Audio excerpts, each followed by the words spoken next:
Welcome to Simple Tech Tips. Today we'll learn how to turn off sound notification when connecting USB device to your Windows 11. In order to do that, you have to come here and right click and select Sound Settings. Once it is loaded, you have to scroll down, go to the More Sound Settings. Give some time, it will load.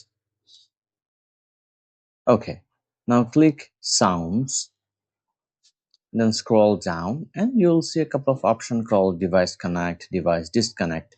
So these are the things when you connect a device makes a sound. You can test it by clicking here. Same goes for the device disconnect. Okay, so our target is to like turn it off. So select it, and here in the sounds go to none. Same goes for this one. Select device disconnect and select none.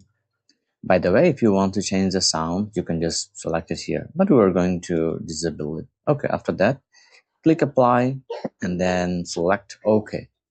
You'll see that this are gone already. See, there's no sounds here anymore. Once you select it, that's done. From now on, if you attach or like connect a USB device, it won't make sound anymore. So if you like the video, please subscribe to our channel. Thanks a lot.